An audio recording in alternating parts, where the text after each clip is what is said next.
এই মুহূর্তে দেশ জুড়ে গণতন্ত্রকে রক্ষা করার জন্য সবথেকে বড় অনুষ্ঠান অনুষ্ঠিত হচ্ছে। বুঝতেই পারছেন আমি লোকসভা নির্বাচনের কথা বলছি। লোকসভা নির্বাচন এবং বিধানসভা নির্বাচন আসলেই একটি বিষয় অত্যন্ত গুরুত্ব সহকারে উঠে আসে, সেটি হচ্ছে নোটা অপশন বা নান অফ দি অ্যাভোভ। এই নোটা অপশনটি ইন্ট্রোডিউস করা হয়েছিল 2013 সালে সুপ্রিম কোর্টের একটি জাজমেন্টের পর থেকে। এই নোটা কি? নোটা হচ্ছে এমন একটা অপশন যেখানে ভোটদাতারা যদি কোনো প্রার্থীকে পছন্দ না করেন বা অযোগ্য বলে মনে করেন, তাহলে তিনি এই অপশনটি প্রেস করতে পারেন। এই নোটা অপশনটি ইভিএমের সব শেষে দেওয়া থাকে। আপনার নির্বাচন কেন্দ্রের কোনো প্রার্থীকেই যদি আপনার পছন্দ না হয় বা আপনি যদি মনে করেন যে কোনো পলিটিক্যাল পার্টির কোনো প্রার্থী যোগ্য নয়, তাহলে আপনি এই নোটা প্রেস করতে পারেন। অর্থাৎ আপনার নির্বাচনী এলাকায় যদি কোনো প্রার্থীকে আপনার পছন্দ না হয় বা কোনো প্রার্থীকেই আপনার যদি যোগ্য বলে মনে না হয়, তাহলে আপনি এই নোটা প্রেস করতে পারেন।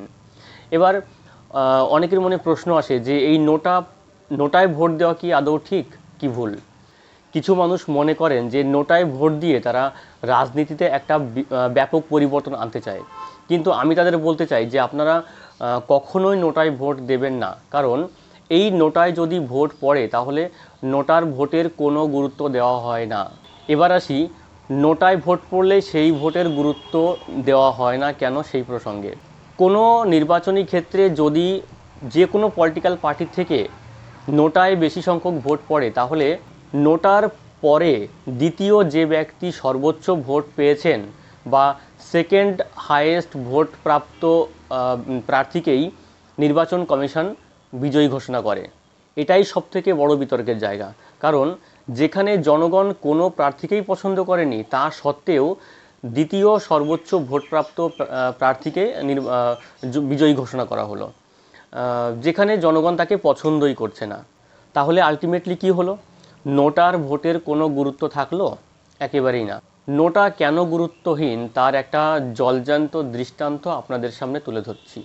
সম্প্রতি যে লোকসভা নির্বাচন অনুষ্ঠিত হচ্ছে, এই নির্বাচনে সুরাটের প্রার্থী মুকেশ দালালকে নির্বাচন কমিশন নির্বাচনের পূর্বেই বিজয়ী ঘোষণা করে দেয়। কারণ মুকেশ দালালের বিরোধী যে প্রার্থী ছিলেন, কংগ্রেস প্রার্থী, তার প্রার্থীপদ বাতিল হয়ে যায়। কারণ তার নমিনেশন পত্রে কিছু ভুল ত্রুটি ছিল এবং অন্যান্য প্রার্থীরা নিজেদের নমিনেশন উইথড্র করে নেয়। তাহলে এই নির্বাচনী কেন্দ্রে একমাত্র প্রার্থী হিসেবে রয়ে গেলেন মুকেশ দালাল। তাই যেহেতু তার কোনো প্রতিদ্বন্দ্বী অবশিষ্ট রইল না, তার জন্য নির্বাচন কমিশন তাকে অর্থাৎ মুকেশ দালালকে বিজয়ী ঘোষণা করে। এই ঘটনাকে কেন্দ্র করে ব্যাপক বিতর্ক শুরু হয় এবং প্রশ্ন উঠতে থাকে যে নির্বাচন কমিশন কেন নোটাকে সঙ্গে রেখে নির্বাচনটা করালো না। কারণ এমন তো হতেই পারতো যে সুরাটের জনগণ ওই বিজেপি প্রার্থীকে পছন্দ করছে না, তারা নোটাতে ভোট দিল। সমস্যাটা এখানেই, কারণ নোটাকে কোনো গুরুত্বই দেওয়া হচ্ছে না। তাহলে নোটা অপশনটা রাখার দরকারটা কি? ঠিক এই কারণেই সুপ্রিম কোর্টে নোটা সংক্রান্ত বিষয় নিয়ে একটি মামলা দায়ের করা হয়, জনস্বার্থ মামলা। আর এই মামলাটি করেছেন বিখ্যাত লেখক এবং মোটিভেশনাল স্পিকার শিব খেরা। তিনি মূলত 3টি দাবিকে সামনে রেখে এই মামলাটি দায়ের করেছেন। এই মামলায় তিনি যে 3টি দাবি করেছিলেন তার মধ্যে প্রথমটি হলো এই যে যদি কোনো নির্বাচনী কেন্দ্রে যে কোনো প্রার্থী থেকে যদি নোটা বেশি সংখ্যক ভোট পায়, তাহলে সেই নির্বাচনী কেন্দ্রের ভোটকে নাল অ্যান্ড ভয়েড ঘোষণা করতে হবে। অর্থাৎ ওই কেন্দ্রের নির্বাচনটাকে বাতিল করতে হবে এবং পুনরায় ওই কেন্দ্রে নির্বাচন করাতে হবে। দ্বিতীয় দাবি হলো এই যে যে সমস্ত প্রার্থী নোটার কাছে হেরে যাবে বা নোটার থেকে কম ভোট পাবে, সেই সমস্ত প্রার্থীদেরকে 5 বছরের জন্য ডিবার ঘোষণা করা হবে। অর্থাৎ তাদেরকে 5 বছরের জন্য কোনো নির্বাচনে লড়তে দেওয়া হবে না, যাতে করে প্রত্যেকটা রাজনৈতিক দল এমন কোনো ক্যান্ডিডেটদের প্রার্থী করতে পারে যাদের ইমেজ অত্যন্ত ভালো। এবং তৃতীয় দাবি ছিল এই যে নোটাকে একটা প্রপার ফিকশনাল ক্যান্ডিডেট হিসাবে ঘোষণা করতে হবে। এই মামলাটি সুপ্রিম কোর্টের কাছে অত্যন্ত গুরুত্বপূর্ণ বলে মনে হয়েছে এবং সুপ্রিম কোর্ট ইলেকশন কমিশনকে একটি নোটিশ প্রেরণ করে গত 26শে এপ্রিল 2024 তারিখে।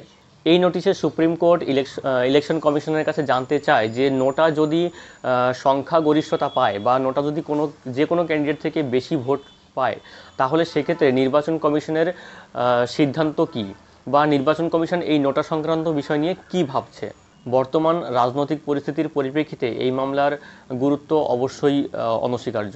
কারণ যেখানে নোটার মাধ্যমে জনগণের মতামত নেওয়া হচ্ছে যে তোমাদের কোনো ক্যান্ডিডেটকে পছন্দ নয় তাহলে নোটাতেই ভোট দাও, কিন্তু সেই নোটারই আবার কোনো গুরুত্ব নেই, তাহলে আলটিমেটলি কী হচ্ছে, যে রাজনৈতিক দলের প্রভাব ক্ষমতা বেশি তারাই বেনিফিটেড হচ্ছে। কারণ ওই নোটার পরবর্তী যে ক্যান্ডিডেট, অর্থাৎ নোটার পরে সেকেন্ড হাইয়েস্ট যে ভোট পেয়েছে যে প্রার্থী, সেই প্রার্থীকেই কিন্তু জয়ী ঘোষণা করা হয় নির্বাচন কমিশনের মাধ্যমে। তো এই বিষয়টার অবসান হওয়া দরকার বলে শিব খেরা মনে করেন, এবং তাই এই মামলাটিকে দায়ের করা হয়।